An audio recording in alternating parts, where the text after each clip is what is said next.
Thanks very much for staying with us. Time now for Eye on Africa with me, Georgia Calvin-Smith. Tonight, it's a calm start to the week in Zimbabwe, even as its former finance ministers denied bail and held in custody in the wake of the military takeover that ousted longtime leader Robert Mugabe a week ago. Also, French President Emmanuel Macron heads to Burkina Faso on the first leg of his Africa tour. We hear from our correspondent in Ouagadougou.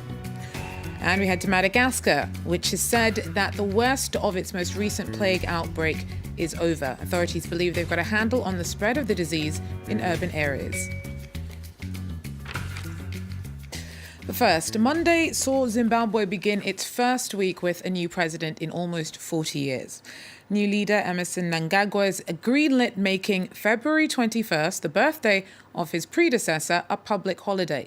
That's despite the military intervention it took to force Robert Mugabe to step down. Now, the November 21st takeover was partly driven by mistrust of some of Mugabe's inner circle accused of graft, one of whom was former finance minister Ignatius Chombo. Now, he was charged with corruption over the weekend and on Monday was denied bail and ordered to remain in custody until his case is heard on December 8th. And Mnangagwa's appointed Patrick Chinamasa as acting finance minister until a new cabinet's in place. Mnangagwa's also promised widespread reforms in a nation left deeply scarred by 37 years of authoritarian rule by Robert Mugabe. Over the border in South Africa, Zimbabweans make up the largest migrant community. Many expats there say that they're now thinking of heading back for this new chapter in their homeland's history. Like many of the 3 million Zimbabweans now living in South Africa, Enoch and his friends were overjoyed to see Robert Mugabe resign last week. Now the dream of returning home seems almost within reach.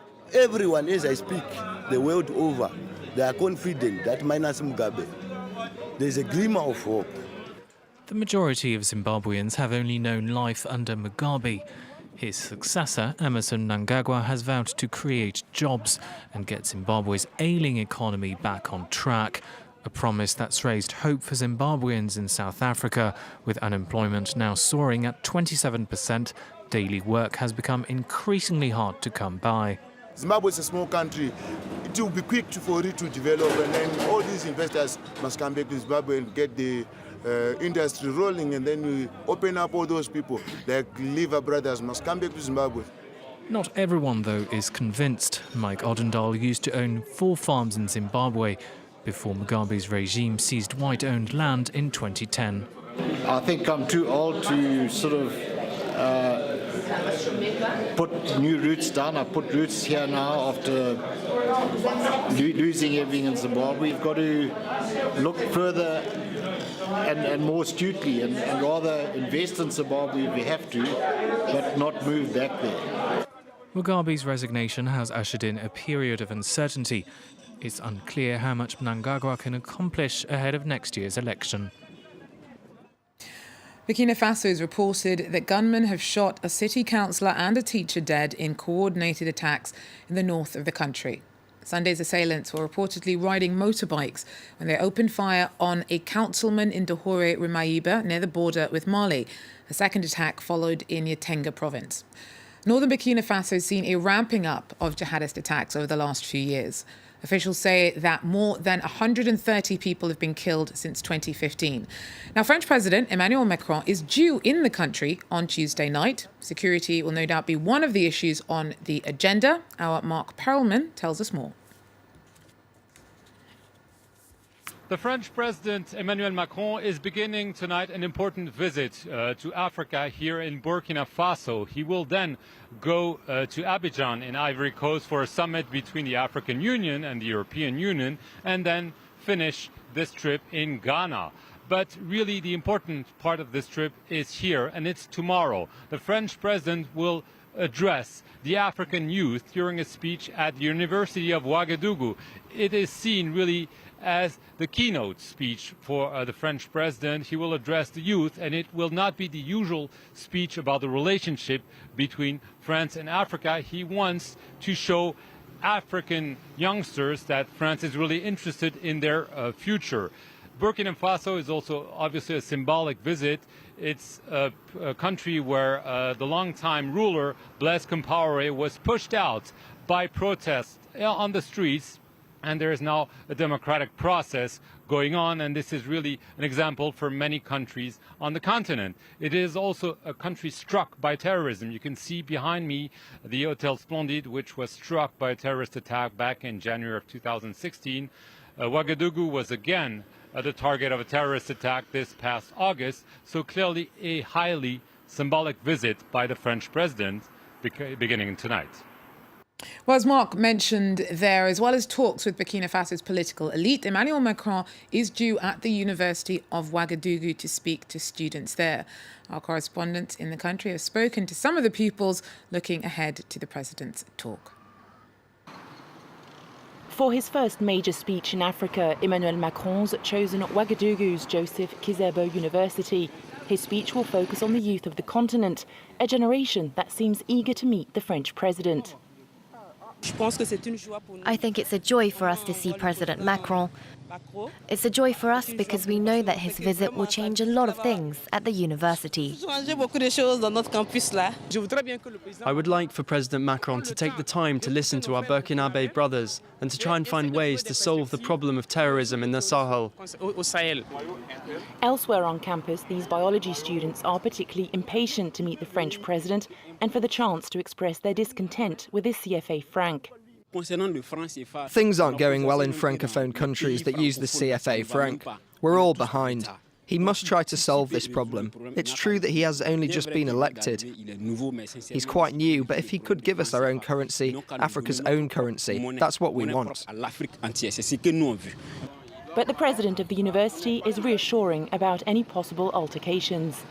We're working together with various student groups so that President Macron will receive a warm welcome and he'll be able to deliver his message in good conditions. The African Union Amphitheatre is expected to be full to its nearly 1,000-seat capacity. Emmanuel Macron's speech is widely awaited as it will be part of the first official visit of a French president to the country since 1986, when François Mitterrand visited Burkina Faso. Well, Madagascar said that the worst of its most recent plague outbreak is over. Authorities believe that they've got a handle on the spread of the disease in urban areas after having ramped up efforts at the end of September. Nevertheless, over 3 months, at least 202 people died and over 2,300 cases recorded. Our Gael Borja tells us more. It took 3 months to contain this unprecedented outbreak. The Prime Minister admitted that the speed with which the illness spread took the country by surprise and that mistakes had probably been made. A plague is endemic to Madagascar, and the government faced criticism for waiting too long to launch the national response to the annual outbreak. This time, everyone was caught off guard. The bubonic form rapidly evolved into the more deadly pneumonic form and became rapidly difficult to contain after it spread to urban areas. The worst of the outbreak is over, but the Prime Minister on Monday warned that more cases are expected. Given the last confirmed case was on the 3rd of November 2017, I declare the end of the plague outbreak in urban areas.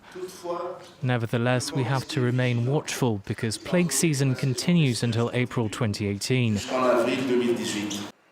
In the bid to find a long-term solution to the annual outbreak, their plan is to create a permanent body to oversee efforts to eliminate the disease in Madagascar. Gael Borja there for us. And the Congolese winners of the African Confederation Cup are blaming an arduous detour in their bid to return home on political tensions between the club's owner and current president Joseph Kabila. Now, TP Mazembe's fans had been expecting to greet the football squad in Lubumbashi as they flew in fresh from their victory over South Africa's Supersport United in Johannesburg. But Monday's flight was delayed by 10 hours. The team was forced to fly to Zambia and complete the trip by road. The reason for the rerouting isn't clear. TP Mazembe's owner, Moise Katumbi, is a leading opposition figure to Congolese President Joseph Kabila. Well, South African contestant Demi Lee Nel-Peters spoke out about sexual harassment as she accepted the crown for Miss Universe in Las Vegas on Sunday.